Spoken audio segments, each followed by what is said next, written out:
Bonjour Martin. Bonjour Pierre. Vous êtes où ce matin?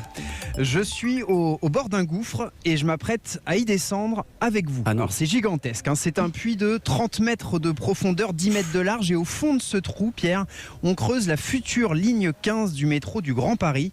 Je me trouve à Noisy-le-Grand et je vous emmène donc à bord d'un tunnelier. Allez, on descend par l'ascenseur avec les ouvriers. On arrive sur le tunnelier.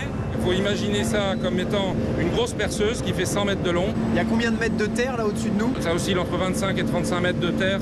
Comment on fait pour respirer justement, pour avoir Alors, suffisamment d'air? Dans le tunnel, on injecte depuis le puits de l'air frais pour justement rafraîchir l'air pour les collaborateurs. Voilà, donc là je me rapproche de l'avant du tunnelier. C'est assez impressionnant, il y a beaucoup de bruit. Et plus j'avance, plus il y a de vibrations dans le sol.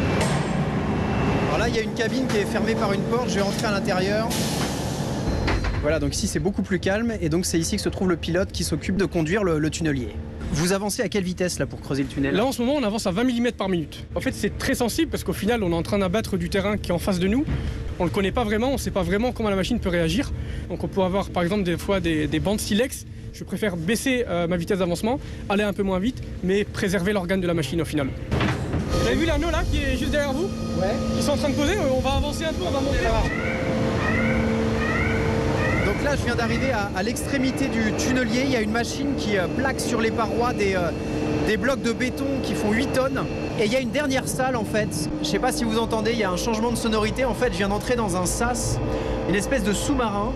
C'est par là que les ouvriers qui veulent réparer l'extrémité du tunnelier, donc cette énorme roue dentelée qui sert à creuser le sol, ils doivent passer par là parce que cette roue elle est sous pression.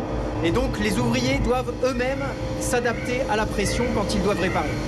En immersion dans la ligne 15 du métro. On vous retrouve à la surface maintenant Martin. On vient de le vivre. C'est un chantier sensible. On peut dire dangereux?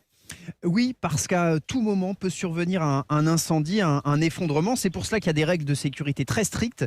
Des cabines de survie, par exemple, sont installées au fond avec de l'air, de la nourriture, de quoi tenir pendant 24 heures. Et cette ligne 15, elle est terminée quand? En 2021, normalement. Et en ce qui concerne l'ensemble des chantiers souterrains du Grand Paris, sachez qu'une vingtaine de tunneliers géants comme celui-là vont creuser le sous-sol parisien d'ici la fin de l'année. À bord du tunnelier qui creuse la ligne 15 du Grand Paris. Merci beaucoup Martin Fenot en immersion tous les matins.